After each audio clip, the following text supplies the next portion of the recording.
Space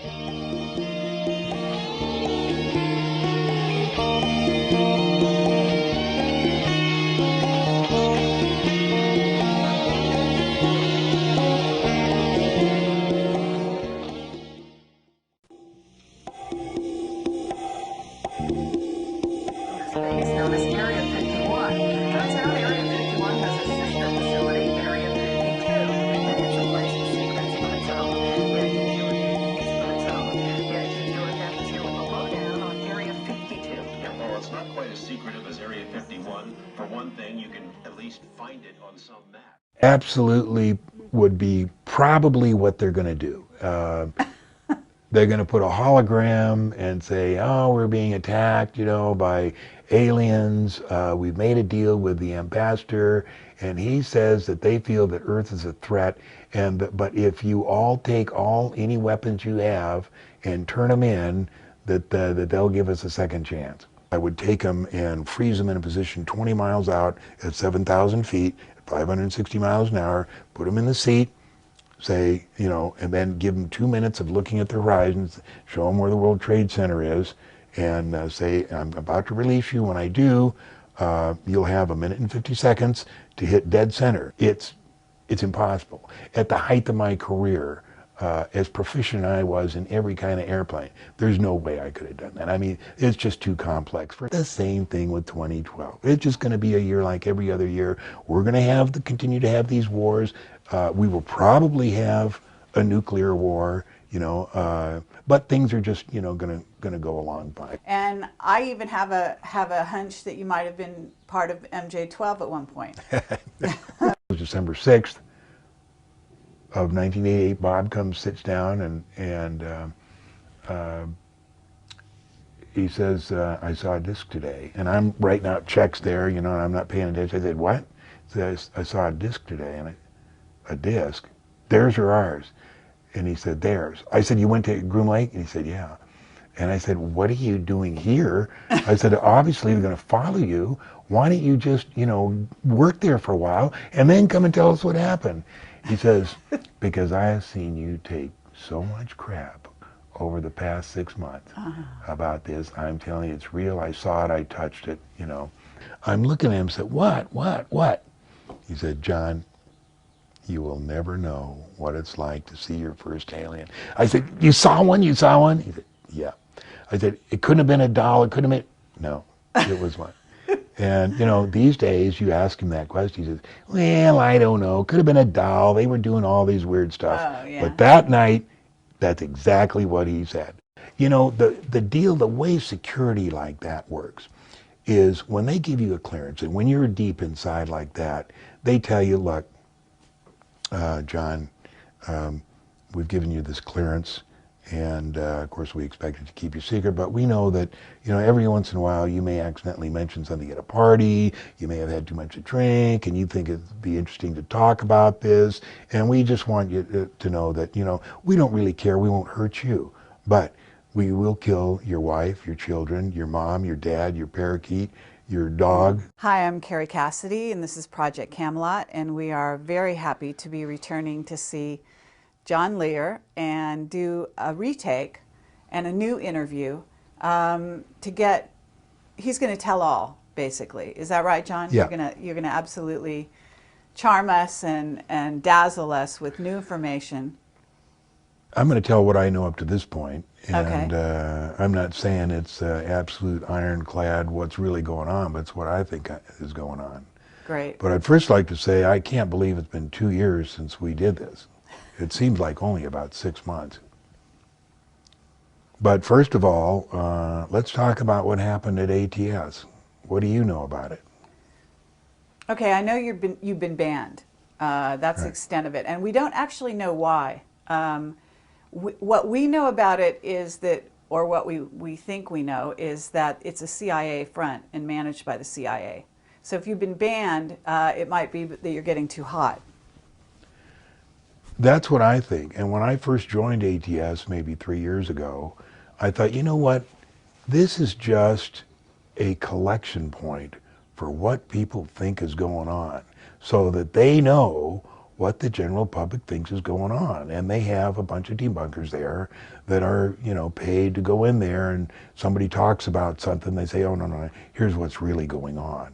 Right. So they generally influence public thought. But then I started to throw some, interesting stuff in there, and they didn't say anything. So I thought, well, maybe it's okay. So starting about 4 months ago, I started throwing some really secret stuff in there, which I'll tell you later. And it has to do with Navy submarines. It has to do with what the space shuttles do. And then pretty soon, I'm gone. And the mechanics of exactly why I'm gone is Jeff Ritzman and David Biedney were two of the main Myers debunkers. Now, the Myers story was true. There's no doubt about it. Oh, yeah, absolutely. He took pictures, he went on rides. I don't care whether you say that, there was pictures of dinosaurs or the lady came out of Sears magazine. That's all contamination. The fact is it was true. And so I really don't have time to support the Myers thing, other than in the thread I would come up every once in a while and say, hey, look, I'm busy with other things. If I had time, I'd tell you exactly how the Myers thing happened and why I believe it. But all I want to tell you is the Myers case is true and John Lear believes it's true. And that's the bottom line there. And I'm telling you, I would get hit so hard on ATS, just pages and pages of people knocking me, particularly Jefferson and David Biedney. So one day, I got a list of everything all the insults they made of me, and there were 16 of them. And I put them, at the end, I said, it's funny that any other thread, people would be taken to task for insulting another person, but apparently on the Billy Meyer thread, it's okay to insult John Lear, and I put these 16 things. Well, that was on a Sunday evening. Monday morning, I wake up, go to log on, and here's Skeptic Overlord. What's his name, Bill? Bill Irvin. Pardon? Bill Irvin. Bill Mark Irvin. Allen is the other one. Says, we've post-banned you here until you can prove that what you said that Ritzman and Biedney posted were true. We've had our best moderators, and they can't find a single quote that was true. So all we need is your help. And I'm thinking, holy smokes, I just, got all that, copied all that yesterday. So I started to worry because it never even occurred to me to go back and check to see if it was still there. Wow. I just assumed if Bill Irvine said it wasn't there and his moderators said it wasn't there, then it wasn't there. And so what I thought was one of the moderators was in on it and it's gone. And the only hope I have of recovering it is going into the archives. So that was like about 8 in the morning.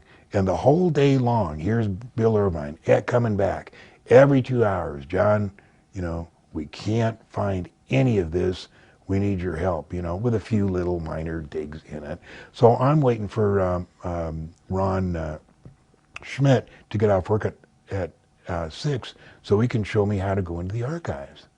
So finally, just before I went over to Ron Schmidt's that Monday, about 5 o'clock, I said, I'm just going to take a look and be sure that it's not there. And I found every single quote still there. So I laboriously took the time to copy every one and paste it on this one piece of paper exactly where it was, send it to Bill Irvine, and he sends me back an email, says, Jeff admitted it, it's a done deal. So in other words, the moderators were kind of like in collusion with this No, guy, Jeff. no, it turns out that none of them were colluding. It turns didn't out that know? everything was still there. But Irvine said all his guys couldn't find those quotes. But that's what I'm saying. If they couldn't find the quotes, then they suddenly found them. Then in a certain sense, it sounds like they're working with Jeff. That could be. Anyway, Bill said if we all agree to keep this between us. I said, no, I don't agree to keep that between us. I want everybody to know exactly what happened here. You say this is above top secret and we're trying to get all this information. Why should this little feud in which you've caused me an entire day of grief, and really I told Bill, I said, I've been posting here for 2 years. I spent 8 to 16 hours answering questions on ATS. And you accuse me of falsifying information? I mean, that's insane. So I wouldn't agree not to shut up, and they didn't let me on. So So it sounds like they're playing games. yeah, There's some so they games had a going lot on. of people ask about John Lear, and finally on Sunday, the following Sunday, they let me on just long enough I could get in my 2 cents worth, and then I was banned forever. It was obvious that ATS has been a clearinghouse. They wanted the information that the public got to see if they could influence that. They weren't interested in having good stuff come out Right. there that the public could see. And I'm telling you, I was telling some good stuff, and I was getting away with it. Well, let's and it get was that really, good stuff on here today. it was really surprising. They And were we'll letting get me around get that. away with this stuff, and because I know what's going on. And so then it rapidly came to a halt. So now we've talked to several people at ATS, and they said nobody gets to put any more good stuff on. It's got to be backed up 100%, or they're banned and their post is deleted. I think the crowning blow was when they rolled in Jim Oberg. And Jim Oberg has been NASA's front man for 30 years. He knows everything about everything. And when we got into the debate on the neutral point, which I'll discuss later, which absolutely proves that there's 64% gravity on the moon, I got Jim Oberg. And I'll read you the exact thing he came back with. He was stuck. There was nothing more for him to say. He was done for. And that's when things started to go downhill. And I'll read you the exact thing that Jim Oberg said. So, John, what's going to be your approach at this point that you're banned? Because in a way, that was kind of a place where you could connect with the public. Are you going to join another? I post on 4 little forums, and anybody that calls and asks, I give them these forums. And it's no big deal. There's like 300 on one and 80 on another. And my bag is not reaching a lot of people. It's reaching the very few that are interested in what's going on. And that's not a threat to the government, really, I don't think. Okay, well, there are plenty of people that visit forums that don't log on. So it's good news to know that you're Yeah. actually still out there and still posting. Yeah, the stuff that we're going to talk about today is the stuff that's current on these forums. One is Open Minds, and the other is American Conspiracy. The other is Fantastic Forum, and I think there's one other. And then I have a website with Ron Schmidt that's called thelivingmoon.com, and I try and keep all the stuff that we find out on there. Okay. Livingmoon.com is an excellent website. I want to state this for the record. There are not that many websites that we at Project Camelot would be willing to recommend, but that's a good one. Okay, let me tell you about the origin of the livingmoon.com was when I posted the original huge megabyte pictures of the moon on ATS. In other words, I sent them by DVD to, what's his name there? Bill? Mark? No, Mark. Mark. And he posted them. For the first week, people were saying, well, I don't see, John, I don't see what you see there, and everything. And then this guy called Zorgon started to see the stuff. And so I would lead him to it, and I didn't lead him anywhere. I didn't say, well, here it is, because you can't do that. You got to let them find it. And Zorgon started coming up with this stuff. And then he started finding more than I did. And I said, we got to meet. And I'm thinking, holy shit, this guy lives in New Jersey, and I'm going to have to get back there. It turns out he lives, a couple of miles down the street. That's great. So he comes up here, we start trading information, and he already had a website, having to do with medieval stuff. So we just made the Living Moon a part of that, and the information just started to come in. From all kinds of sources. Yeah. Sources, I have no idea how they got the stuff, but a lot of stuff on the Russian black ships, and it just keeps pouring in. It's a good site. It's about a good site. 10% of the stuff is posted on there just because we don't have the time. We'd like to have a secretary, but both of us are broke, so we don't have, can't put it all on there. So we put the most interesting stuff on there. and Ron works down at the convention center. He's the guy that sets things up and takes things down. But he comes Now- home, and every once in a while we get together, like once a week, and talk about what we're going to focus on. But that's it. And Let me share this email with you, John. Okay. This is from somebody called Gary Dix, D-I-X, who used to work very closely with Simon, Mark, and Bill in the early days of ATS. And after a major disagreement, he quit. He's based in New Zealand. And he sent me a long email And the date? a couple of years ago. And I'll just read one of the pertinent paragraphs. As they become more negative over a topic, they begin to drive the threads using sock puppets, fake member names, as they don't want to be seen to be guiding directions in the threads as mods and admin. This is the style of mods and admin in the future, using fake accounts to allow them to freely post their ideas. You got this on a record from a guy on the inside. Okay. Now, of course, they'll deny it. But if you've got somebody whose username is Skeptic Overlord, what does that tell us? Yeah. I mean, the truth is in plain sight.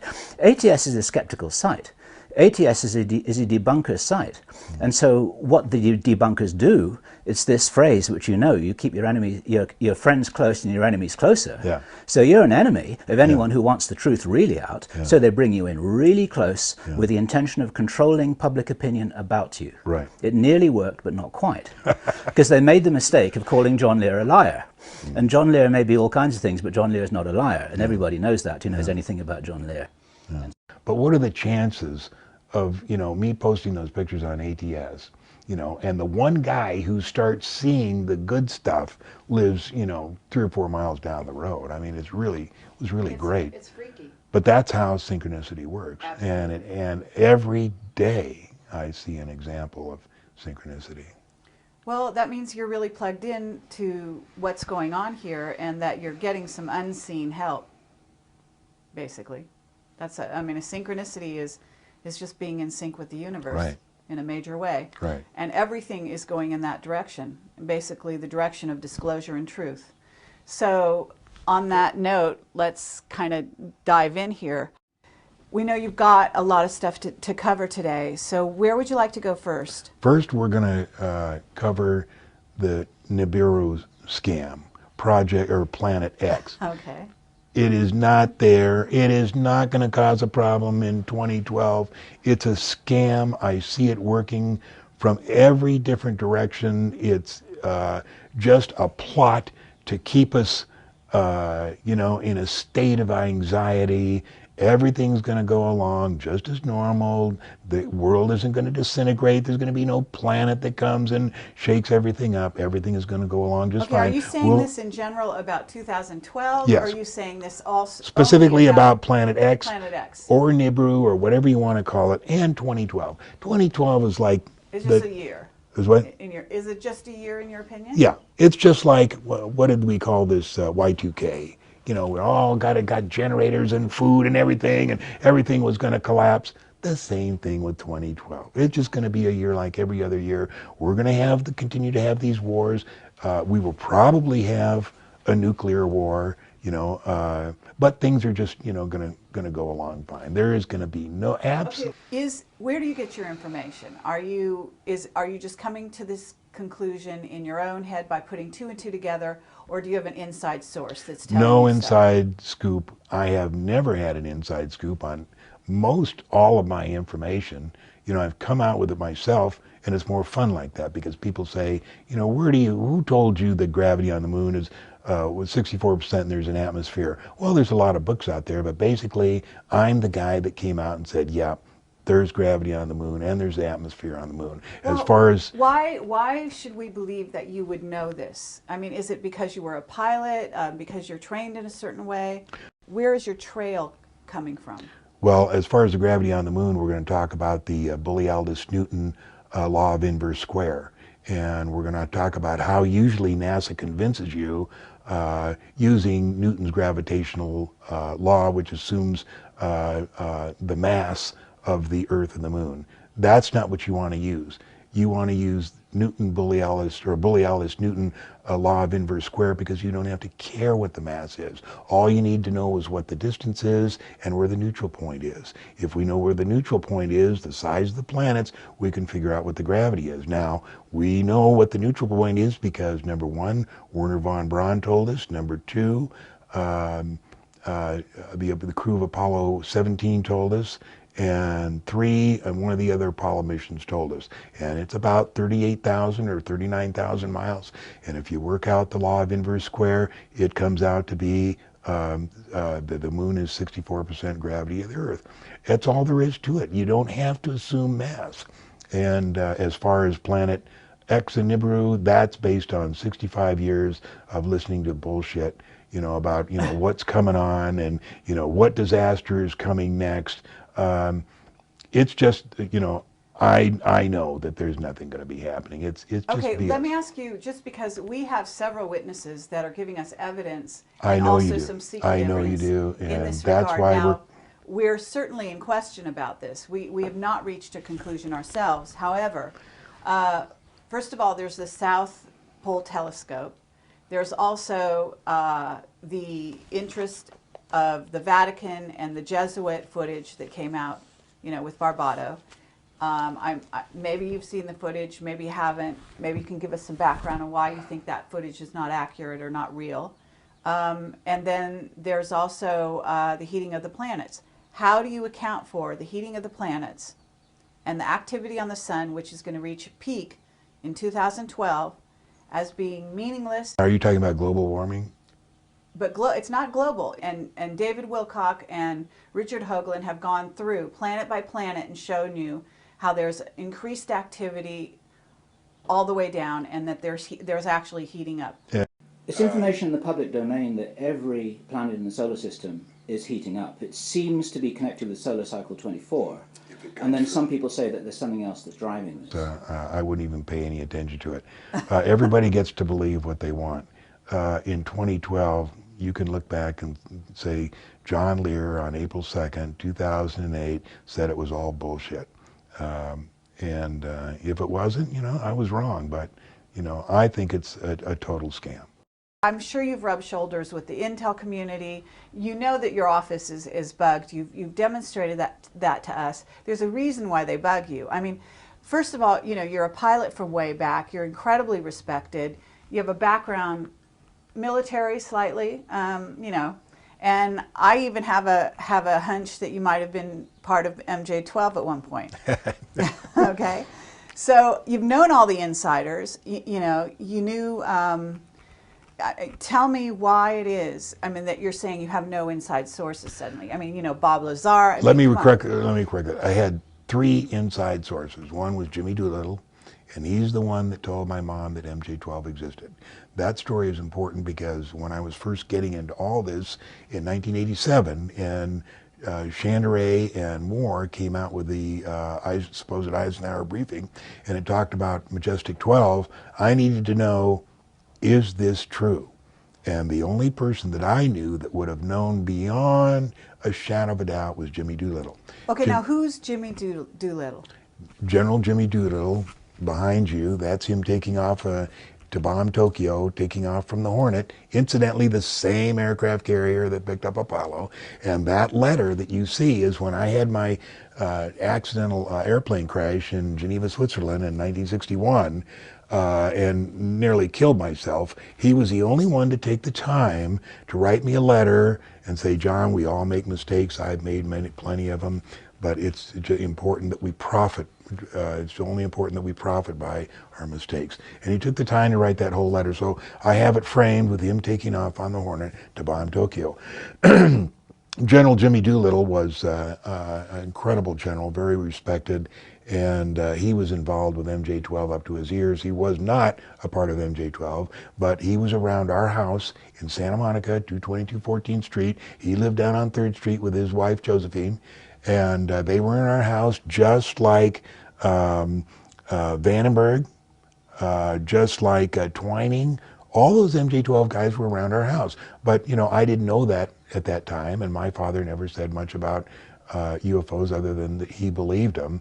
And I never found out any of this stuff until like I got into this stuff, 1985, 86, and Doolittle's name kept coming up time after time after time. Now, I knew him, and there's autographed pictures all around this den of Jimmy that I've asked for, and I saw him at various, like SCTP, which is Society of Experimental Test Pilots, and to say hello and everything, but I didn't really know him that well.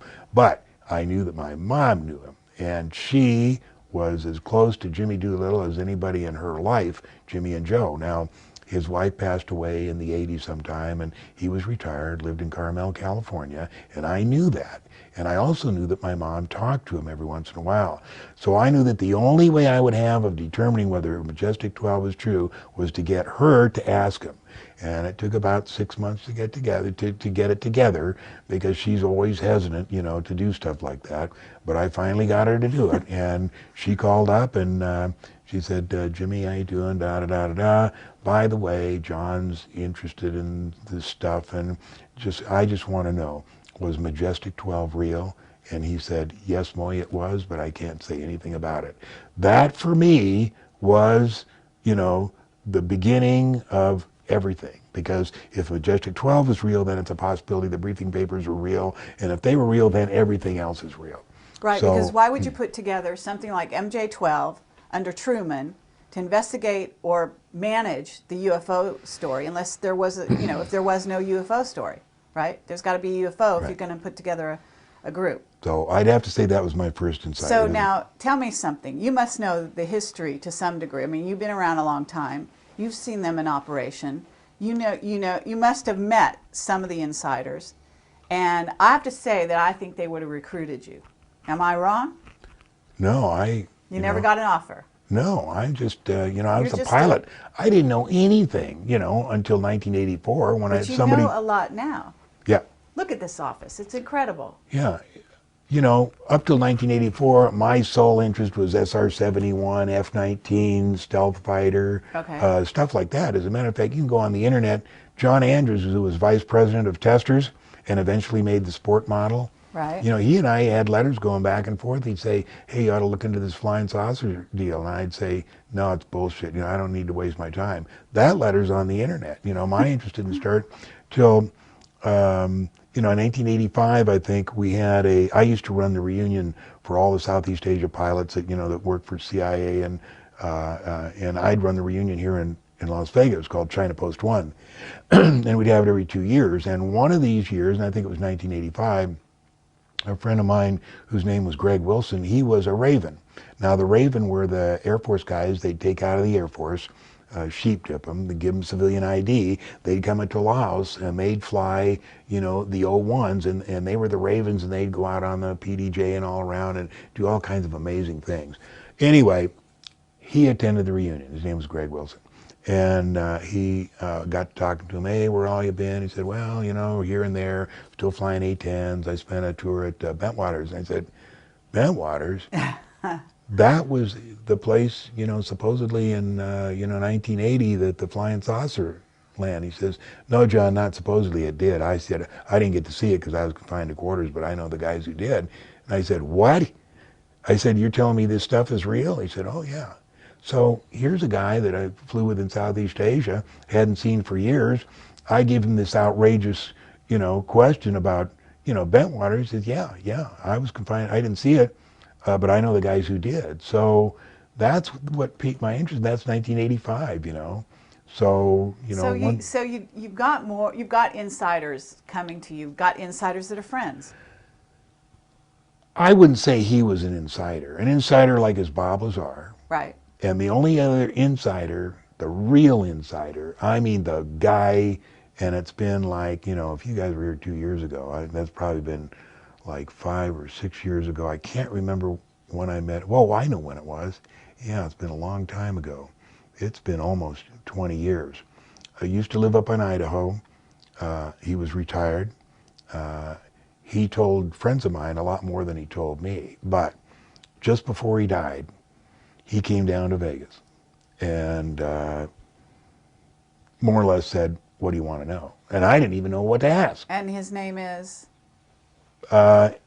Are you at liberty to tell us? No, because, you know, the deal, the way security like that works is when they give you a clearance, and when you're deep inside like that, they tell you, look, John, we've given you this clearance, and of course we expect it to keep you secret, but we know that, you know, every once in a while you may accidentally mention something at a party, you may have had too much to drink, and you think it'd be interesting to talk about this, and we just want you to know that, you know, we don't really care, we won't hurt you, but we will kill your wife, your children, your mom, your dad, your parakeet, your dog, you know, everybody else, but you'll be okay.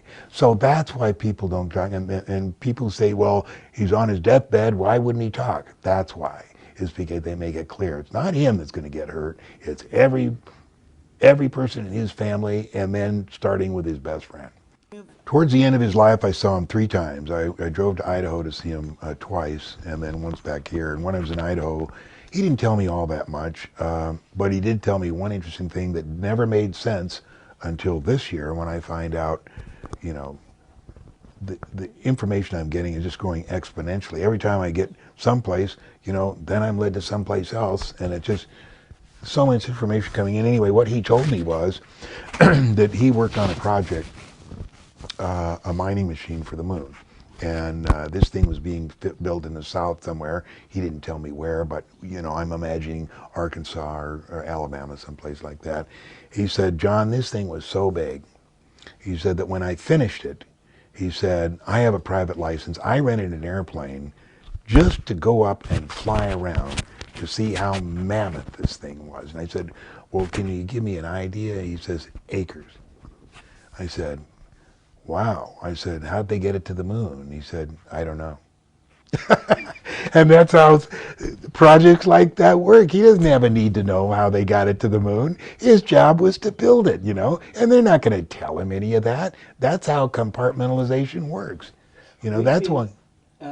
We've been told by somebody, he told us that Project Lunex and Horizon were never cancelled, they just went black. Absolutely. And Project Horizon is on our website, right? Yes. Yeah. The only thing we get we've got 4 of the phases of Project Horizon, except one. I think it's number 2 that we need. So I'll show you that and show you what we're still looking for. Can you just tell me one thing? Have you been threatened? Never. Never the slightest bit. Okay. All right, well, so either you've never crossed the line, you've never revealed anything that you weren't supposed to, or you don't know enough. Is that right? Or you're doing someone a favor. Or somebody's protecting me. Okay. So the last... But you are exactly right. Either I'm talking through my hat and I don't have the real information. Right. Or somebody's protecting me. Do you know who?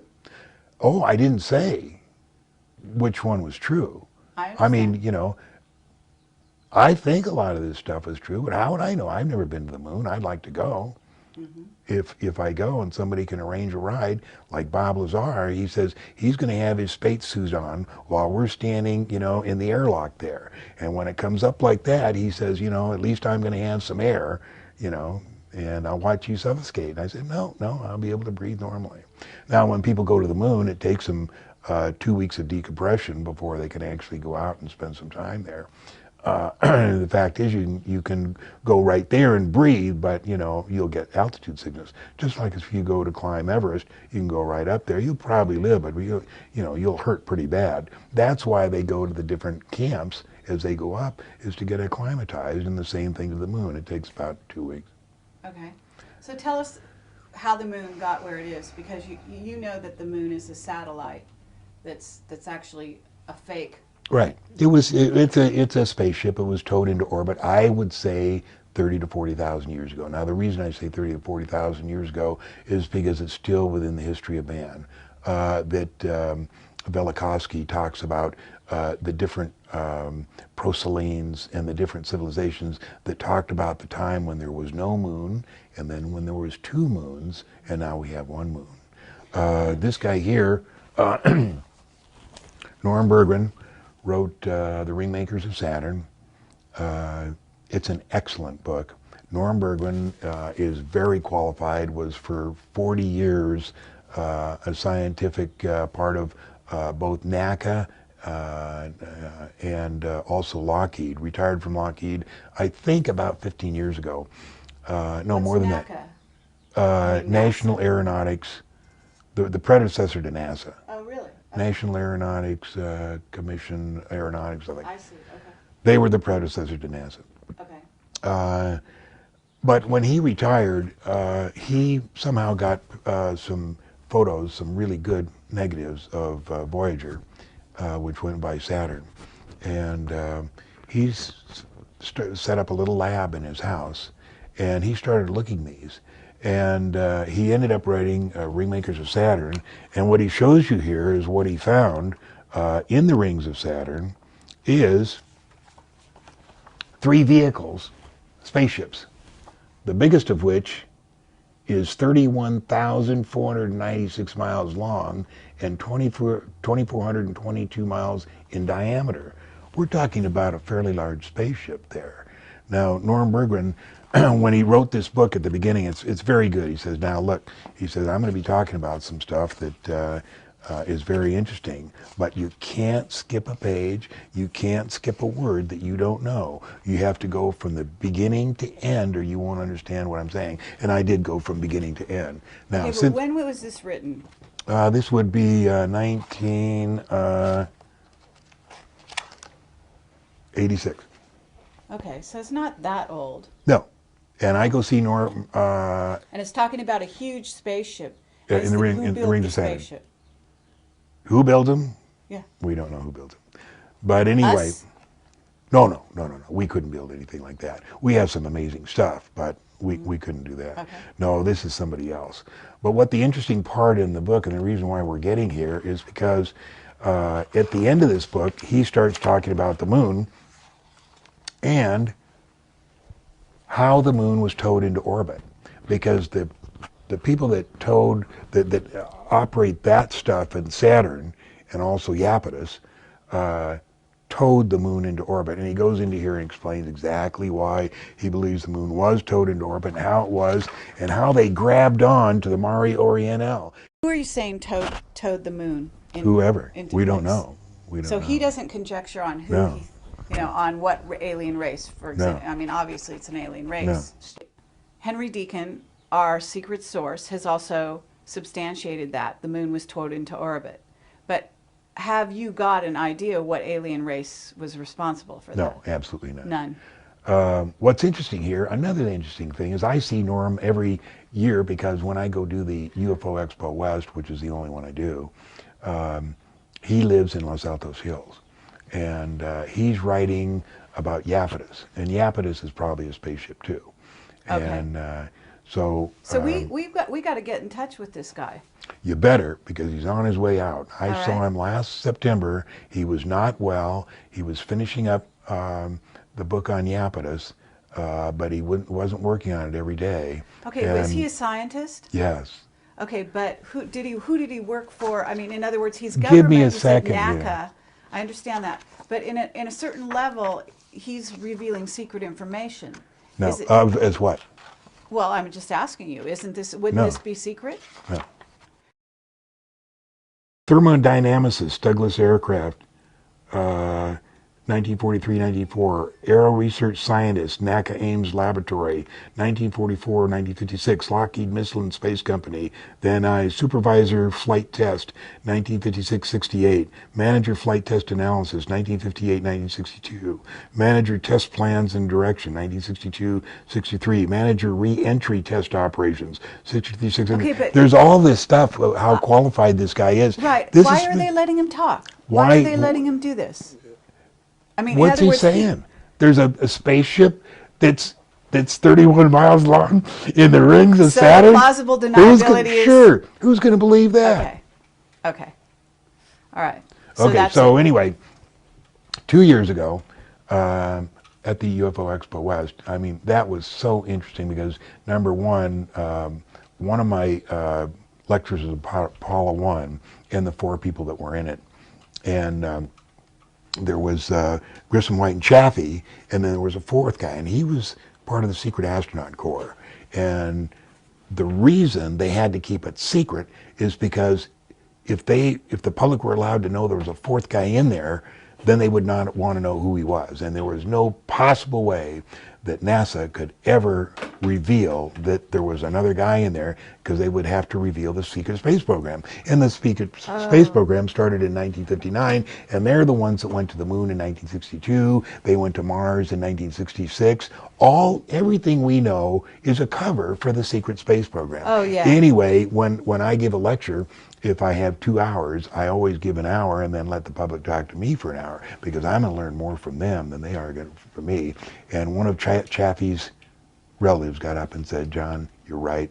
We've always known this. There was a fourth man, but we didn't know who it was." Now, I know who the name is, but I keep it to myself, because if somebody comes to me, and says, "I know who it is," I know who it is. And it's really interesting, because his son is a current shuttle astronaut. Oh, really? Yeah. So anyway, I go to see Norm 2 years ago, and in talking with him, I said, "By the way, the electromagnetic vehicle that towed the moon into orbit, where is it now?" And he said, "I think it's on the backside of the moon." So when I got hooked up with Ron Schmidt, we started collecting photos on the backside of the moon, and we found it. It's in the crater Tchaikovsky. And the story of how we did it was so interesting, and how NASA covered it up. There's, like 6 different photos of Tchaikovsky as they tried to airbrush this electromagnetic vehicle out of the picture by making it an island. But we got them.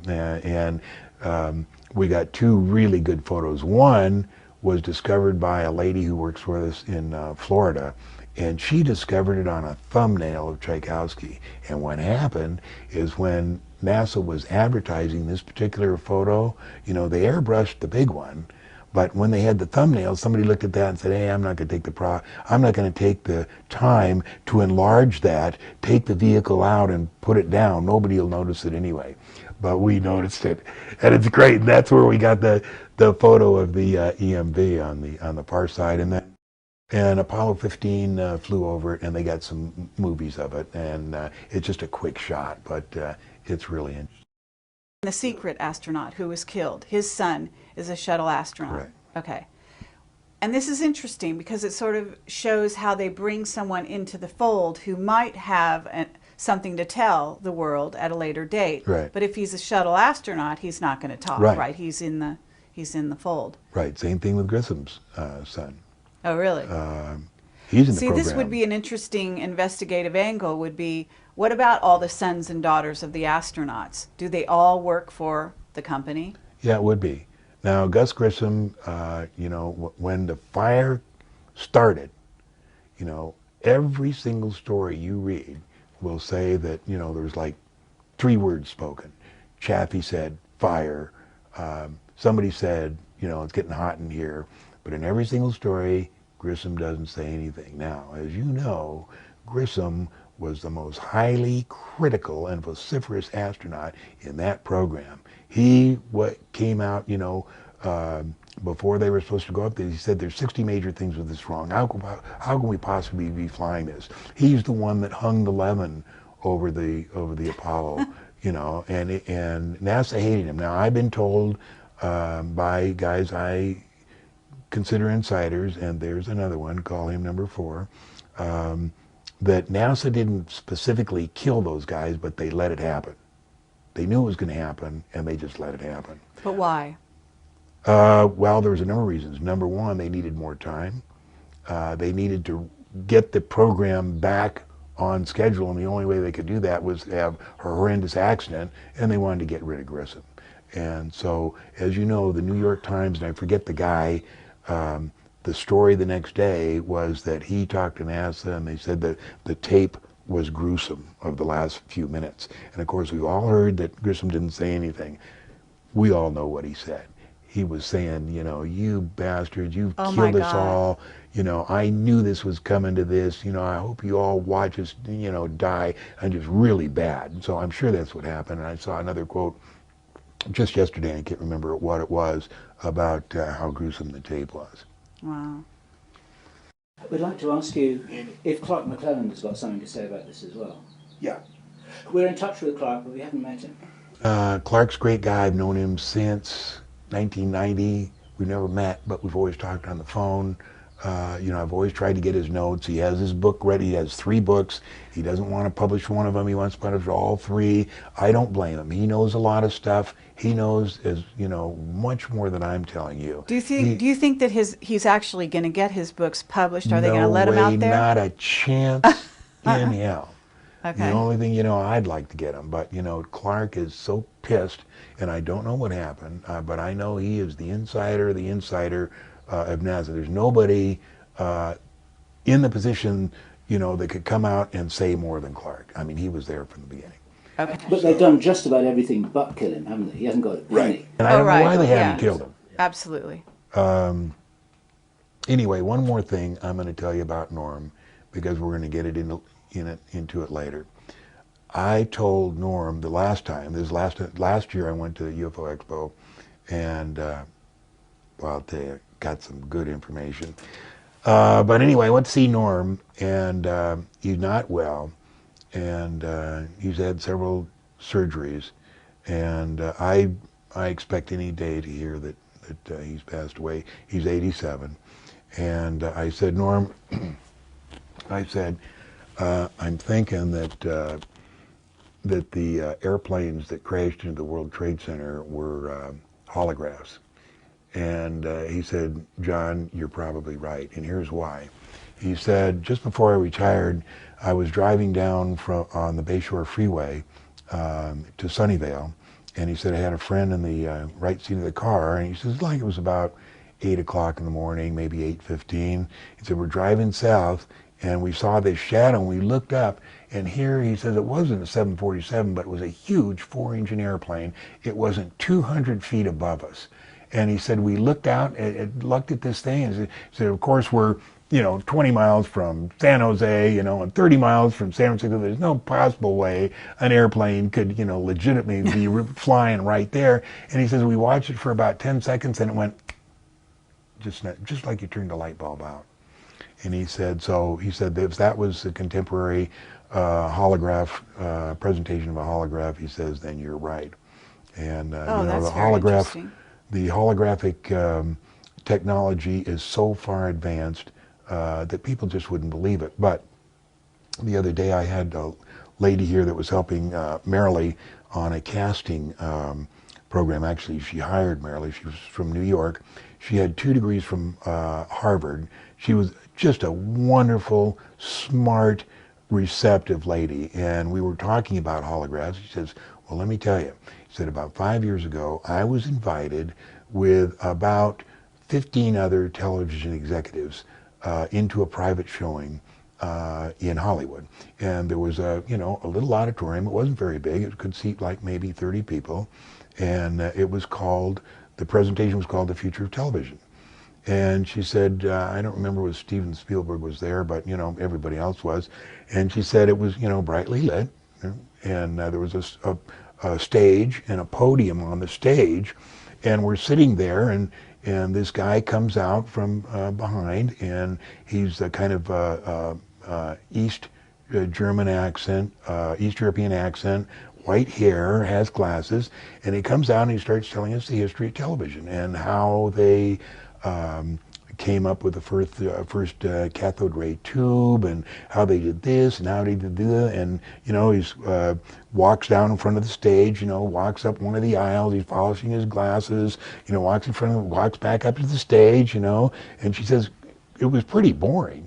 She says after about 20 minutes, he wraps it up with something, you know, and that's the history of television. You know, he puts his glasses on, and just like a light. He disappeared? He was a hologram? Yeah. And wow. You know, that was 7 years ago. So that's what television is coming to, is you won't have a screen. Right. You'll just turn it on, and it'll be happening right there. It's right there. That's great. So Well, that makes sense. the reason I because tell you the that Yellow story, Book, I mean, they had the Yellow Book, right, from what, the crash in 1947, apparently. So, and that's substantiated by Dan Birish over and over again. So that's a hologram, technology, right? so the reason I tell you that is So they because back engineered it. on ATS, when I first went there, one of the things I talked about was, there were no planes on 9/11. There Okay, was no airplane at this is Shanksville. really There was no dynamite airplane at stuff. Pentagon. There was no airplane at the World Trade Center. And I'm telling you, when I started talking about holographs, the descent, I mean, the crush of guys that were out to kill me, I mean, it was amazing. There was like 20 guys saying, "You're nuts, this is absolutely, you're doing a disservice to the 9/11, movement, to Right. find out the truth, You talk about that, nobody's going to believe. But the fact was, it was a holograph and it was CGI. And Right. So can you take us through that? Take us through why you think that's true and how you got, I mean, you're a pilot. You certainly have, a vote in whether those planes had the capacity to hit those buildings, because our Henry Deacon has told us some very interesting things also about those planes. Actually, he thinks they were remote controlled. I don't know if that's true, but basically that planes don't have the ability to actually steer into buildings at that level. I mean, I'm not a pilot, so I don't understand the logistics. But how did you come around to this? okay, first of all, we're going to talk about Flight 11 and 77 didn't exist in the beginning. The Bureau of Transportation Statistics has no record of them taking off, has no, so let's forget about them because they did not exist. So now we're just talking about 175 and Flight 93. Flight 93 allegedly crashed at Shanksville. Anybody who has any background in accident investigation or any background at all can't possibly believe an airplane crashed. There was no wreckage. It just simply could not happen. Okay. As far as 175 crashing into the South Tower, I just recently put in a call to Pan American flight simulator in Miami to see if I could rent a 767-200, which they have. And what I wanted to do was take six candidate pilots. One current and qualified in the 767-200, one maybe qualified but not current, and then one maybe current in a high-speed jet but not the 767, and then the last three the same currency as the alleged hijackers, like a couple hours in an Apache, a private license, maybe a commercial, something like that. And what I would do is in the simulator, you can take them up. That New York is just like it is. I mean, the buildings are there, and I would take them and freeze them in a position 20 miles out at 7,000 feet, at 560 miles an hour, put them in the seat, say, and then give them 2 minutes of looking at the horizons, show them where the World Trade Center is, and say, I'm about to release you. When I do, you'll have 1 minute and 50 seconds to hit dead center. Now, the World Trade Center is 220 feet wide. You got to hit to the center, not left or right, right to the center, and explain how it goes. Then I would have one camera pointing at the pilot and one camera pointing at what he's looking at. All right. And then say, go. And say, okay, now show me how easy this is, because all the guys on AT, I did that in Flight Simulator, no problem, It's impossible. At the height of my career, as proficient I was in every kind of airplane, there's no way I could have done that. I mean, it's just too complex. First of all, the airplane can't fly above 560 miles an hour. It can't fly more than 360, which is its velocity max operating. Maybe could fly maybe 30, 40 miles an hour faster than that, but at VMO, the clacker comes on. The clacker is an FAA required safety device which clacks loud, click, click, click, click, click, and it clacks at a rate and a cycle that irritates the pilot so that he can't ignore it. He has to slow down, Now, there's no possibility a hijacker, first time in the airplane, is not only going to, fly it at 390 miles, 400 miles, but do it with that clacker. Right. And descend and hit that thing center. It can't happen, I have a question here, if I may. We have a credible witness who says that the planes weren't piloted, but they were remotely controlled, like unmanned vehicles from thousands of miles away. I just And said he that. said, yes, but I'm asking John to comment on that from the point of view that this also answers the question raised by the fact that no human pilot could have hit that small target. No airplane crashed in the World Trade Center. First of all, remote controlling an airplane that size or any size is very difficult. And so I don't believe you could remote control an airplane the size of a 767-200 anyway, particularly to hit dead center of the World Trade Center. But the fact is, there was no wreckage from any airplane in the World Trade Center. And by no wreckage, I mean nothing was found of any size anywhere around. Now, there was a panel of a fuselage that you see with 5 window shades, but when each airplane, American Airlines, the North Tower, and United Airlines, and the South Tower, hit, it was 2/5 of a second while they disappeared into the airplane. So in 2/5 of a second, you're not going to have a panel about 7 feet long drift down, you know, and just be lying there in almost perfect condition, unless it was accompanied by Mohammed Atta's passport. The only other thing that was found was the engine on Murray Street, and the engine on Murray Street has been identified as either a CFM-56, CFM stands for Senecma, or the CF-6, which was a 767 engine, which was developed out of the CFM-56. But whichever one it was, the CF-6 or the CFM-56, it had to be General Electric. And unfortunately, or fortunately, United Airlines used strictly Pratt & Whitney. So that engine that you see flying off, and that engine they say is from 175, isn't from 175, because the guys whose job was to dump it off there, you know, in a smoking, smoldering thing, dumped off the wrong engine. There was a lot of things that the perps did that were suspect here. You know, the collapse of building number 7 is just absolutely ridiculous. Right. And the reason they had to do it that way is because I suspect the holographic projector that projected Flight 175 and Flight 11 somehow became disabled, because Flight 93 was the one that was supposed to crash into Building 7. And when they couldn't do it, they had to do things quickly, make it fake 93 crashing in Shanksville, and I can imagine these guys all day long, what are we going to do? Nobody's going to believe this thing just collapsed, you know, from a little fire. And about 5 o'clock, you know, they said, well, let's go ahead and do it. Maybe no one will notice. So they collapsed this 47-story building, you know, into its footprint, you know, and expect everybody to believe it. And of course they did. So. Okay, so they collapsed it into its footprint, but what did they use? I mean, don't they have scalar weaponry? I mean, you know, can't they just hit it? Yes, we do, but that particular thing was collapsed because it had controlled demolition, just like the World Trade Center. Right. The World Trade Center, what they did with controlled demolitions, the first part was to make what we call the Wile E. Coyote cutout in the face, like an airplane crashed in it, which is absolutely insanely ridiculous, but a lot of people believed it. And then the other thing is they had to use controlled demolitions to cut each girder to 30 feet so it would fit on Rudy Giuliani's trucks going out of town. The World Trade Center was collapsed by a direct energy weapon being operated from one of our space weapons platforms.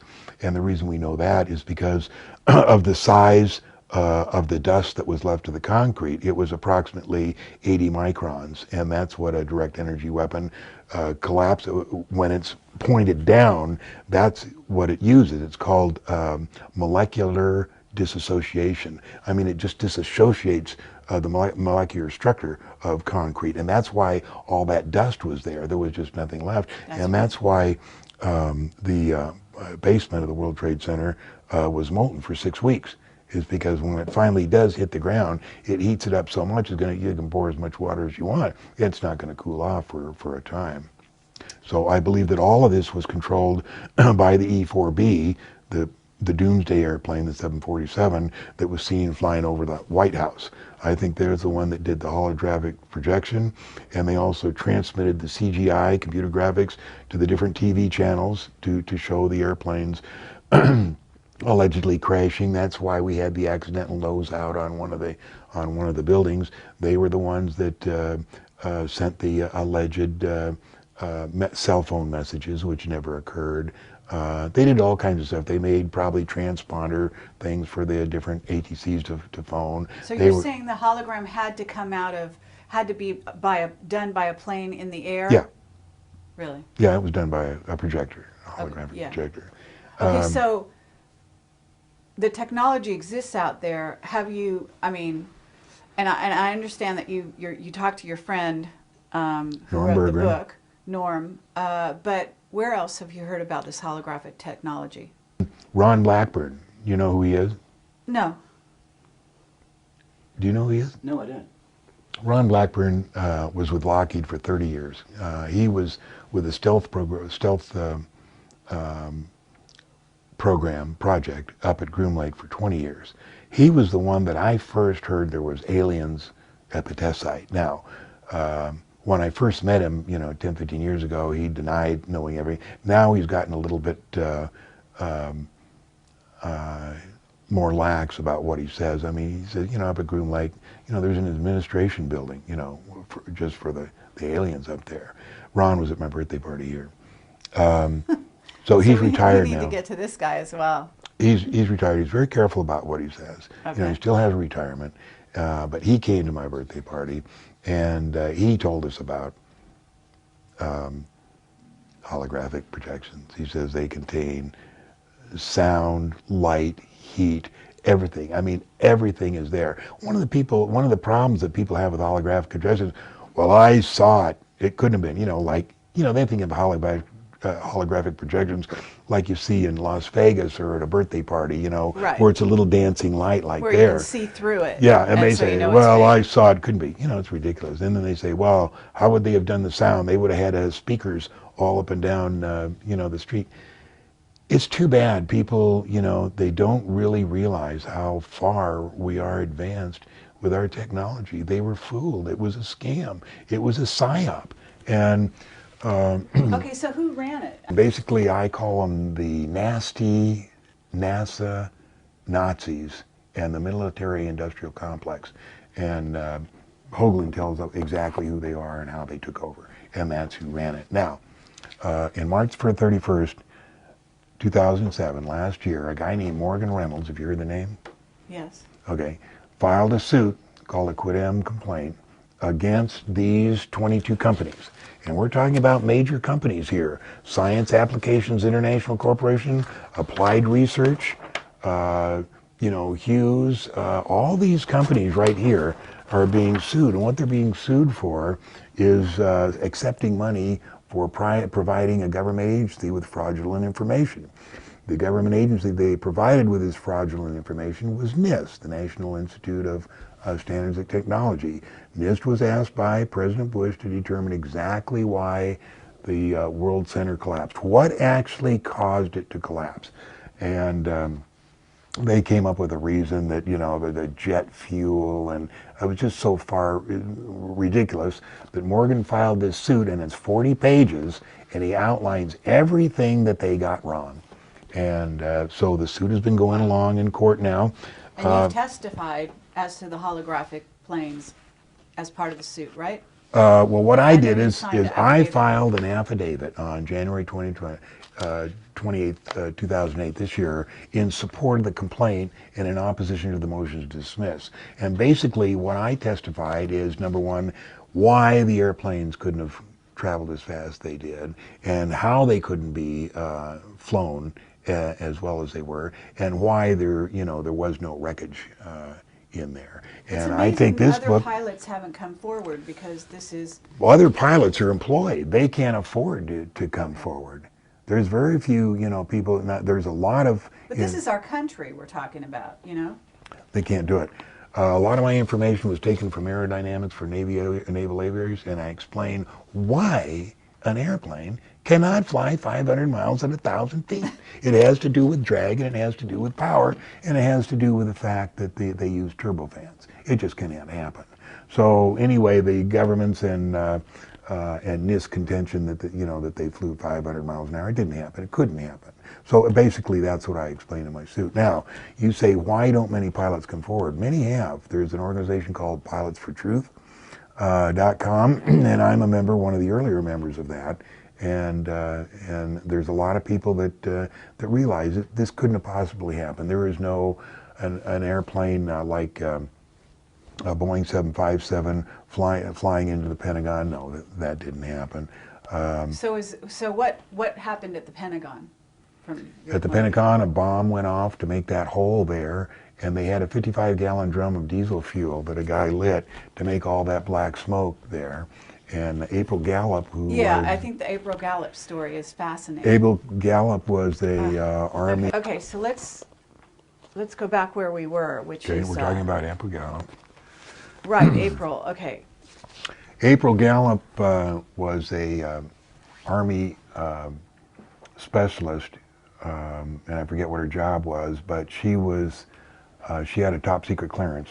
She was sitting about 40 feet from the where the explosion made the hole in the front of the Pentagon, and she had her 6-month-old son right below her desk, and she thought that was odd because, you know, usually when she went to work before going through security, they had to put the little kids in daycare, but on that day, security said, no, take the kid in with you. So she had she had the kid right below in his little holder there, and she says it was really strange because as she pressed the on button for her computer, that's when the building exploded. And she said a lot of debris came down on her, and she saw the hole over there, and she thought, I got to get out of here.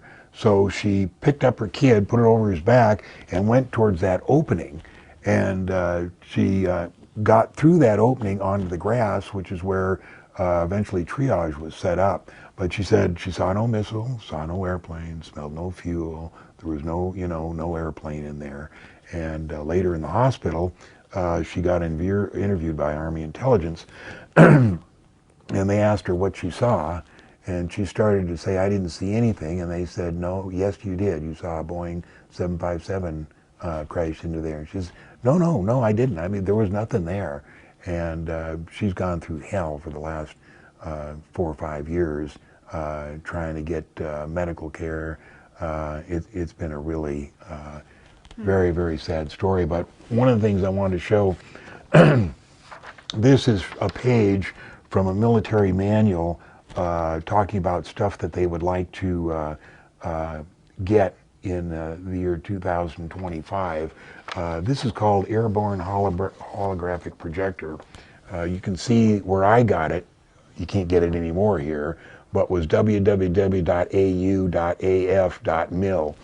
And I got about 250 pages of this stuff. But it says...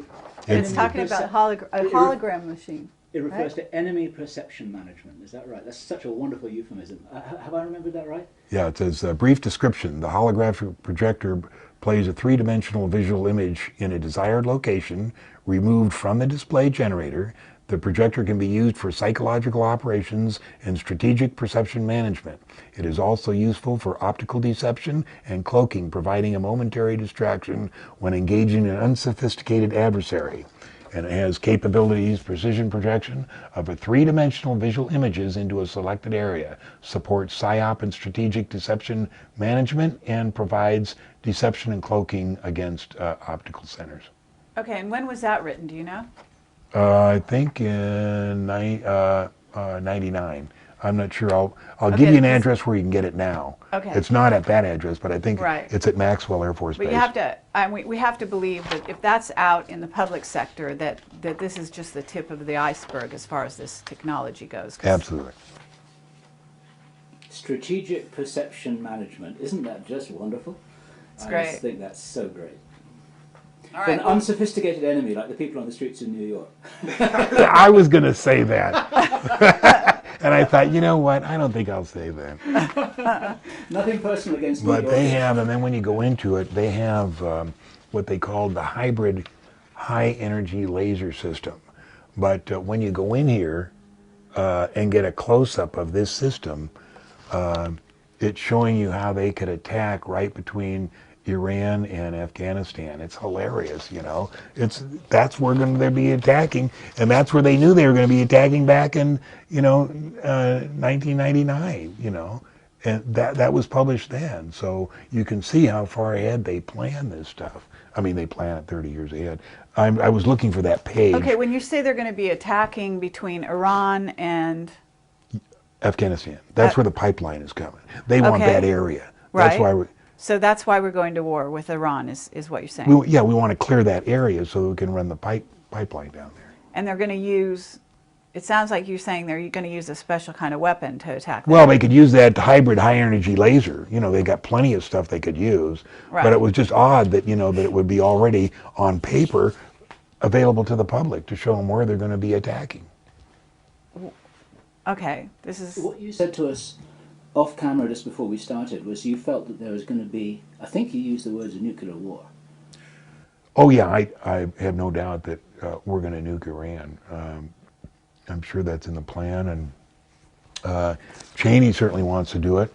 I don't know, have any inside information, but it looks to me like one of the possible scenarios would be Bush gets assassinated in October, Cheney becomes president, and then declares martial law, and then something happens and where we have to attack Iran. Of course, we won't attack Iran. We'll get Israel to do it, and they'll attack them with their nukes, and then we'll slap them on the wrist by saying, we're going to give you $50 billion for a rehabilitation program here so that you won't nuke anybody else. Psychological rehabilitation program. We'll give them, Okay, but nobody's going to get away with nuking anyone. I mean, in other words, you're going to have China, you're going to have Russia. I mean, basically we're going to be in World War III at that point, right? Yeah, but it won't be that big. What they're going to do is cut the cables, communication cables. Oh, the undersea cable thing. Yeah, so that there's not a lot of not communications, so that they no one knows what's really happening. No one really knows what's happening. It'll be all handled on an upper level. All this is handled on an upper level. All this has been planned in communication with and in agreement with China and Russia. They all know what's going on. So it'll be, just to try out new weapons. Well, actually, this is what, again, our Henry Deacon says. He says China's in on it. There's going to be a war with China, but they already know it's planned. Of course. And like everybody was ready for the Japanese Cayuga and the Chinese satellite, and on ATS they said, they'll tell us what's going on, they'll give us the real pictures, and all they did was recycle old NASA pictures, And of course China was very embarrassed. They said, these are not recycled NASA pictures, but you could go right to where, yes, that was an old recycled NASA picture. Now, what they're doing up there orbiting the moon, if they are orbiting the moon, I don't know, but they're certainly not taking pictures, that they could use for themselves. Why not? Because they're already in on it. They already know what's there. I mean, we So what's the modus? So what's the MO behind doing all of this? I mean, why are they going to plan wars, nuclear? You're talking about nuclear wars where, millions of people are going to die. Land is going to become uninhabitable. I mean, this is crazy. Even if they want to keep a pipeline there, what's the point in making the land? I mean, they've cleaned up nuclear weapons in the past 30 years. They don't have that much radiation.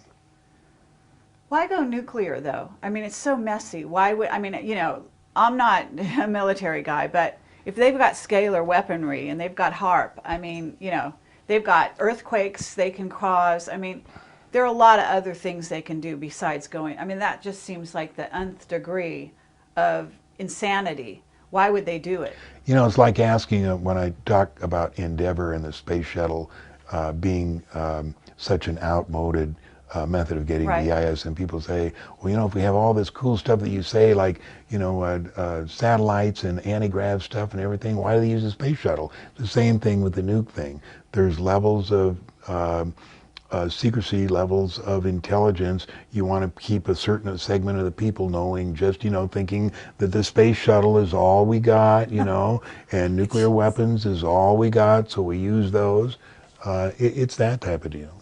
Okay, so you're going to kill millions of people, eliminate. I don't think know. it'll be millions, but it'll be a few.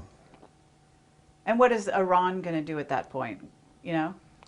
Oh, they'll get all pissed off. I don't really know what they'll do. Okay, do you have any inside contacts about this? Let's see, about Iran, about nuking Iran? Yeah. No. Okay. What about 2012 and a hologram of an alien invasion? Have you heard this scenario? Absolutely would be probably what they're going to do. They're going to put a hologram and say, oh, we're being attacked, by aliens.